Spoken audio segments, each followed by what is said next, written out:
Daytona 500 winner Kurt Busch getting ready for his round one qualifying run, which begins in 1 minute with 21 cars out on the line. Matt? Mike Daniel Suarez had a tutor to help get him around the Atlanta Motor Speedway. So what was the best advice Carl Edwards gave you for qualifying here at AMS? Well, Carl Edwards is very good here. He has a few wins on this place, and obviously it's one of those places that he just feel attached. So, you know, it's very, very good to have him here, and definitely he's been very helpful through practice, first practice, going to data and all that kind of stuff. That most of this is new for me, 100% new for me. So he's been very helpful, and I have some good information in my head right now going to the first qualifying run. Thanks, Daniel. Thank you, guys.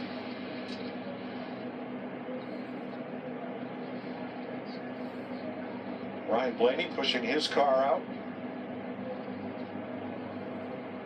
Brad Keselowski's car with the hood up. And the track is open. Round one, 20 minutes, has begun. I do exactly what I do here. I go out, lay me down, lap, come back and park that baby. I think this is that one time it would be a bad idea to kind of wait and see what's going to happen, just because I just wonder if we don't get more than 24 cars in this first round here. I mean, you could save your tires and really benefit you round 2 to 3. Watched Jimmy Johnson do that, and it did not work out too well. He was too conservative, I think it was last year. Well, I can tell you, Dale Earnhardt Jr. is not conservative. He's on the gas. Yeah, up high and coming down to get the green. He's going. And this is what you're going to see, folks. You're going to see people run the high line to get as much momentum off that turn 4, carry as much speed into that sun into turn 1. Boy, how early he backed out of the throttle. So a lot of cars running this high line, straddling that seam right there. Watch it back in, step out a little bit off of turn 2. Now watch, he won't run the high line here. He'll go right down to the yellow line, hook that yellow line, if possible. Off the bottom a little Not bit. bad, not bad.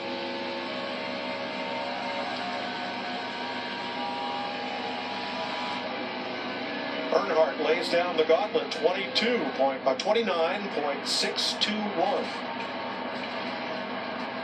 187 miles per hour. Yeah, that's pretty close to what we saw in practice from some of the faster cars. I think it's a lot better than what he did. Junior was a 30.09 in practice. Inspection continues. During this 20 minutes, cars can come out once they've cleared inspection and make a lap. Remember, this is knockout qualifying. You can go out on the track anytime within these 20 minutes and run as few or as many laps as you wish. Yeah, this is one of those tracks I love. The challenges of this track. It's very wide. There's multiple grooves. There's hooking the line, the yellow line on the bottom. There's running right up next to the wall, straddling seams. There's a lot of tools as a driver that you have here, and that's uncommon. Rare that you can go and change your line completely to change the outcome or the handling of your car. Not to mention inside the car, they've got their track bar adjuster, and this is that type of track. It's big. Corners 3 and 4 are completely different, 1 and 2. You can adjust that track bar. That can really make a difference and help the balance from one end to the other as well. Now note the countdown clock in the upper right of the screen. That's telling us how much time is left in round 1. You must start your lap before time expires for it to be counted. Yeah, and Mike, the other thing, and Jeff, that makes our sport interesting, I think, you think about last week. We had 2 rounds of qualifying, single car qualifying. And so you make it to the top 12 and you run for the pole. Today we have 3 rounds of qualifying. Today tires are a factor. Last week tires were not a factor. Every week we go somewhere, it's a different scenario. It's a different problems that you have to deal with. I think that makes our sport interesting. Oh, I love that part of our sport, DW, and it's one of the things that I took a lot of pride in as a part of a race team. When you went and won the championship, you had to be good at the road courses, the short tracks, high bank, flat tracks, super speedways with restrictor plate racing, as well as a track like here in Atlanta, unrestricted, sliding the car sideways 190 miles per hour. Well, look at our first 5 races. I mean, they're all basically different racetracks. This and Vegas may be the closest together, but then you go to the 1 mile Phoenix, the 2 mile Fontana, then we go to Martinsville, half mile. Now at the end of pit road, there are 7 cars lined up, counting Jimmy Johnson. Now Paul Menard rolls. I think the rest of these cars are waiting to see how many cars clear inspection. Currently 23 are on the line, or in the case of Dale Earnhardt Jr., have made their lap. I remember we started this kind of qualifying procedure. We were all saying, well, when they all get out there, there's going to be people in their way, people are going to be blocking, blah, blah, blah. I don't think we're going to have that problem today. Well, and I can tell you, there's been a lot of discussion. Not only are we dealing with new procedures through inspection, but we're also dealing with new aerodynamic package, smaller rear spoiler, smaller front splitter, suspension changes, components that have changed from last year. And it seems like every time we come here to Atlanta, as we see Paul Menard go to the top side through 1 and 2 to start his lap, I just think that, NASCAR said over the offseason, teams, we are going to be very strict when we get to Atlanta, and boy, they are not backing down. I think those teams have to be careful what they ask for, because you heard Elton Sawyer say, look, this is what the team said they wanted, and we're going to stay the course. So, look, every week for the first few weeks this year, it's going to be a little bit of a learning experience. I say, look at there, Paul Menard right to the top, 29.545.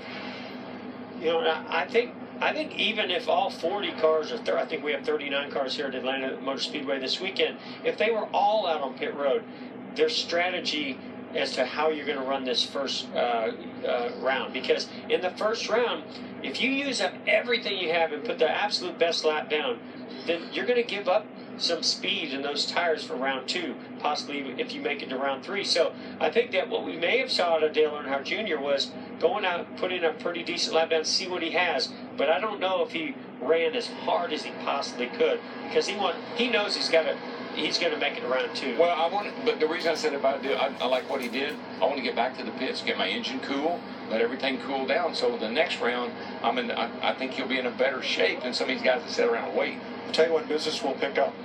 When the 25th car rolls out to pit road. Because 24 advanced to round 2, and some of these teams may think that they can advance without turning a lap, or maybe just rolling around the apron. That would be. Now, in 2015, qualifying was delayed 15 minutes for cars getting through a new inspection system. There were more cars on pit road when we started in 2015 than there were today, and yet 13 drivers did not get a lap in 2 years ago. I have a feeling that number might be bigger today. Yeah, and one of those drivers, well, tell us what happened that day, Jeff. Yeah, I don't remember the details of why we didn't clear through inspection, but I just remember that we had issues, and I've never experienced anything like this before. I kept going to my team going, hey, what's going on? What's going on? They said, everybody's having trouble getting through this area, and, just be ready. And I hopped in the car, as you can see right there, thought maybe I could beat the clock to get one lap, but I didn't. I didn't get the opportunity. And what was so frustrating wasn't just us. Like you said, it was 12 others that didn't get a chance. And when there's that many cars not making it through inspection, makes you wonder what is it, because you just can't. Are the teams being that aggressive, or is NASCAR being that strict? I don't know. It kind of always was interesting to me that the 12 were probably the 12 best cars. The 12 best teams, maybe. I don't know. So, yeah, it's always confusing.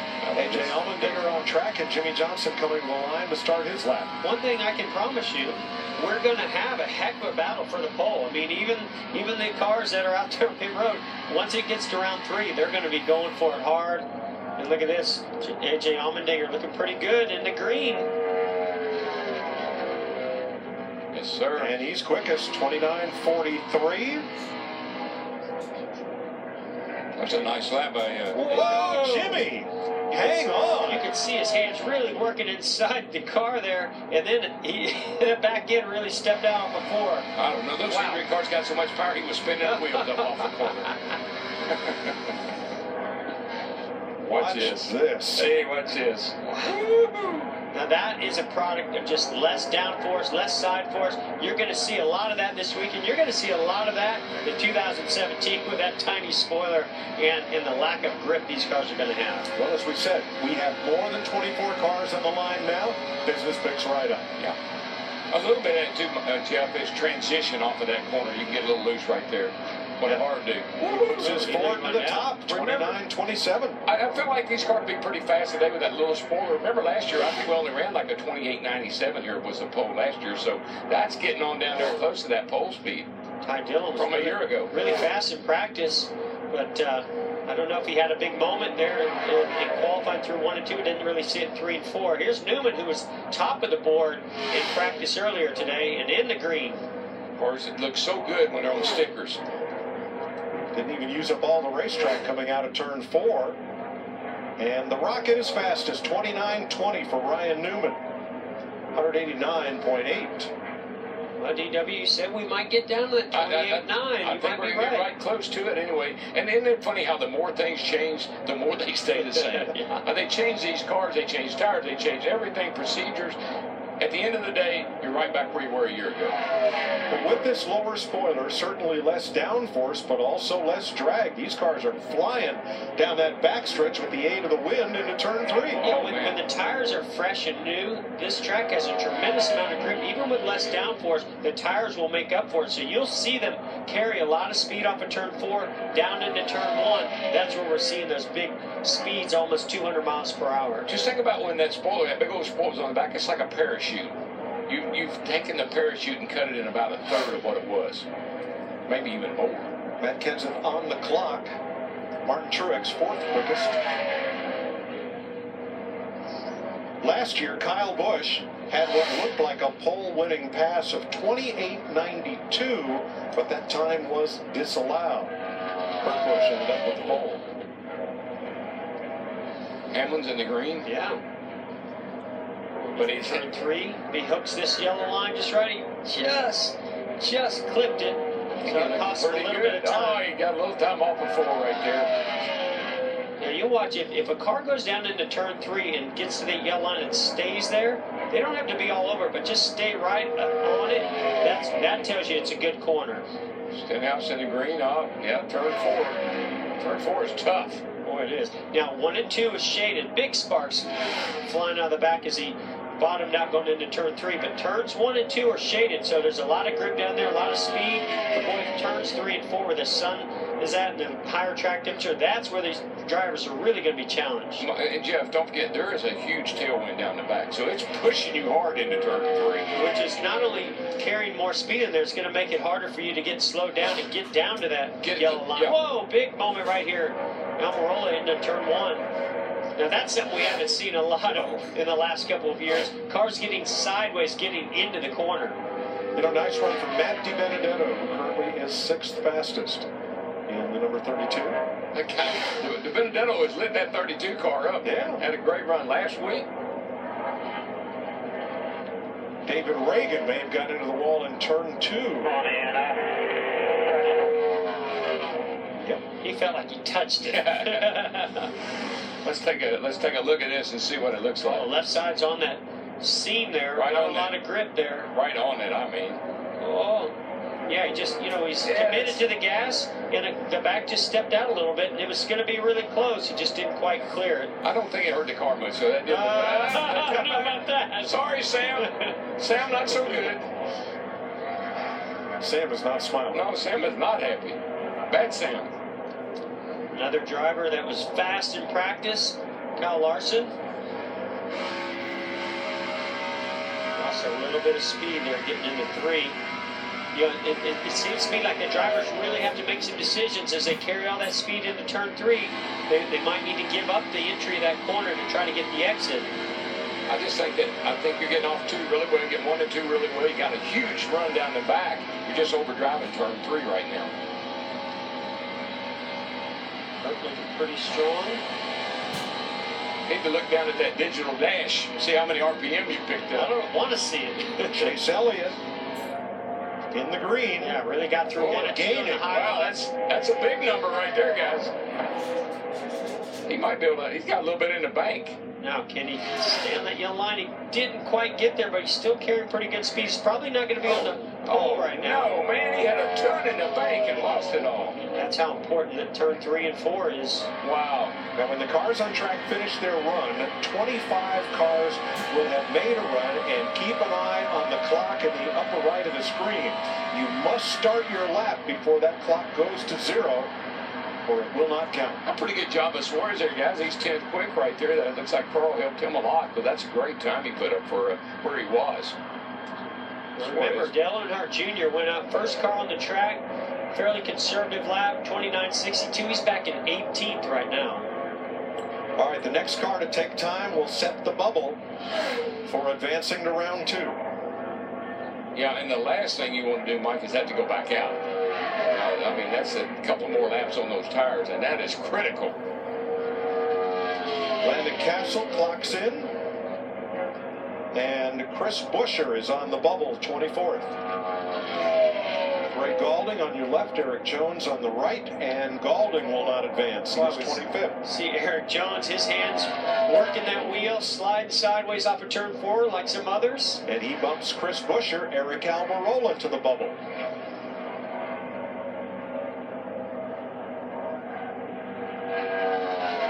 Kyle Busch.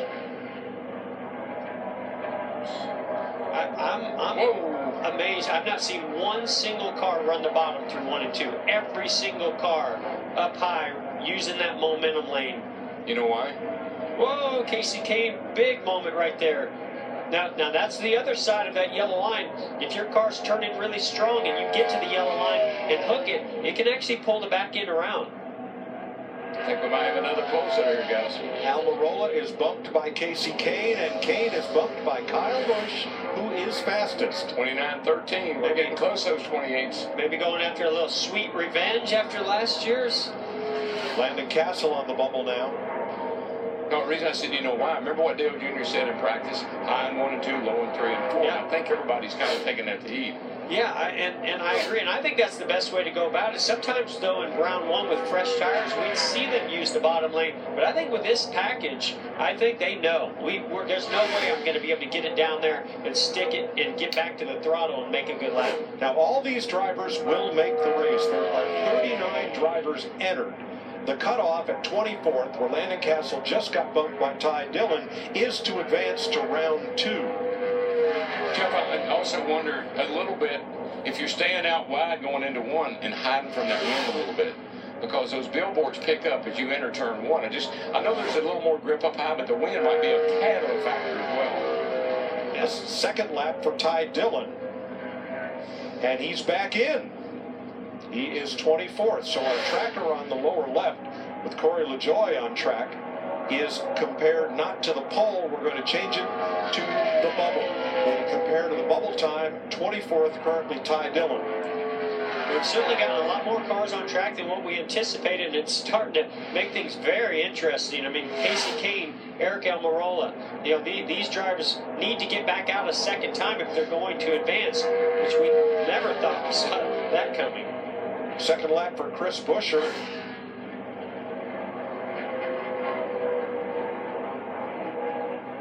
And he needs to get to the green to advance and bump Ty Dillon. 3 minutes to go.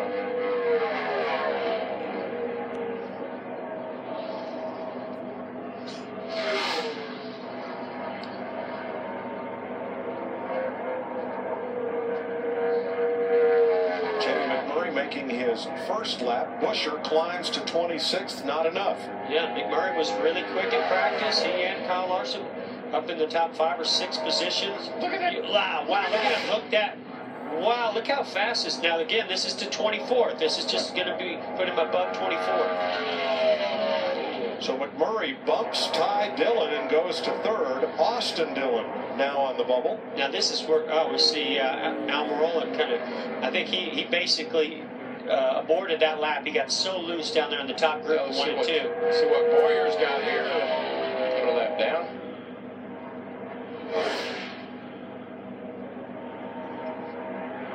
Two minutes left to start a lap in this session. Now remember that is in the red 2/24, so this is definitely not going the way Clint Boyer wanted this lap to go. And it's not coming down. No, it isn't. Well, we haven't seen really anybody pick up a bunch of speed through 3 and 4, although he's doing it. Look at this. Wow.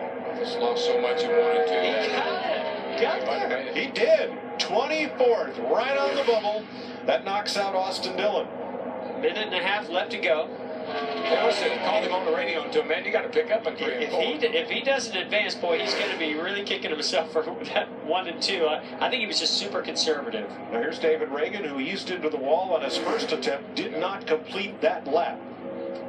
Too much damage on the car. I mean, he couldn't hardly drive it. That's one of those, DW, you're sitting in the car and you go, well, how bad's the damage? Not bad. You should be good. You just touched it. All right, we're under 1 minute on the countdown clock. That determines whether or not your lap will count. So within the next 15 seconds, if you're going to make a lap, you need to be rolling off pit road. And Austin Dillon currently in 25th, 29.74. All he has to do right now is pick up 200ths of a second, and he's in. Second time out on tires, sometimes it's just not enough grip. Looks good right now. Boy, that looks really good right now.